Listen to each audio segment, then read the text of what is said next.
Daily Broadside, day 328. Last night I wasted $3.99 renting a movie that I had heard so many great things. Oh, this is such a great thriller. It's such a great psycho horror movie, psychological thriller, blah, blah, blah. So I was like, all right, I'll give it a shot.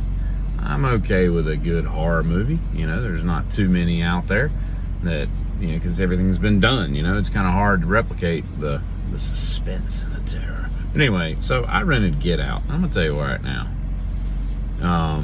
When that came out in the theaters in 2017, those people should have got out of their seat, walked through the damn lobby as they got out of the theater, flipped off the Regal Cinema manager for putting that drivel on the screen, gotten in their car, gotten out of the parking lot, gotten out of their car at their house, and then crawled into their oven and lit it on 440 for like 25 minutes, because that would have been a better, more enjoyable time than the crap I watched last night. That movie was horrible. Horrible.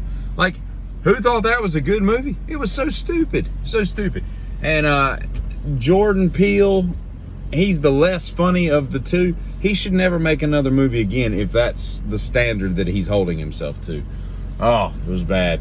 I go to those Brazilian steakhouses, and I'm going to tell you right now, the look I give those gauchos when they bring that damn cooked pineapple over to my table, you know, it's just, I mean, pineapple's great, but I don't need that in my life when we're at a Brazilian steakhouse, okay? Bring the tenderloin and everything else, and we'll go from there, all right? I watch this video or this TikTok every once in a while of a damn, it's a gorilla that just sits there and they feed him breakfast and feed him lunch. And he eats like 18 tons of, you know, they say they eat like 45 pounds or something a day, or maybe it's a sitting, I don't know. But anyway, he just eats, right? And it's just fascinating to watch a gorilla eat. And so yesterday I watched one of him eating a banana. Of course, he peels it sideways, rips it open, eats the whole banana in like 1 second, and then proceeds to eat the peel. And I thought to myself, damn. And how do I say that with knowing?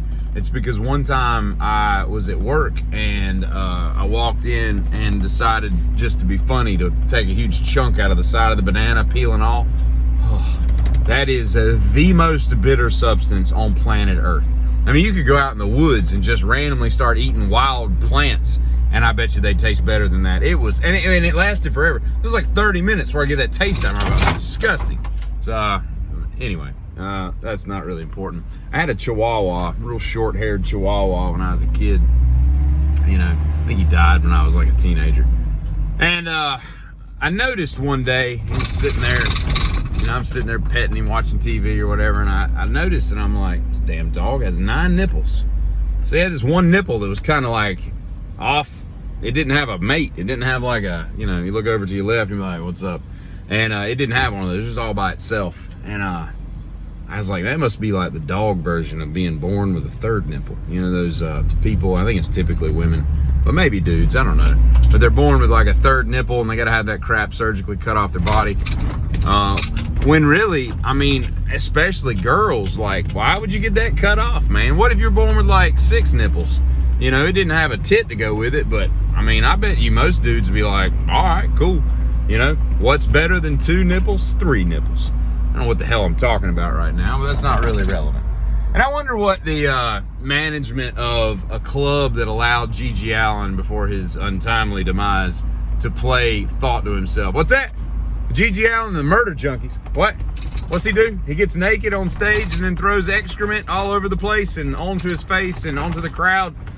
Yeah, let's have him show. I mean, can you imagine cleaning up after that show? Like, who allows that to come and play at their establishment? Much less the patrons, the 9 people that went to see him.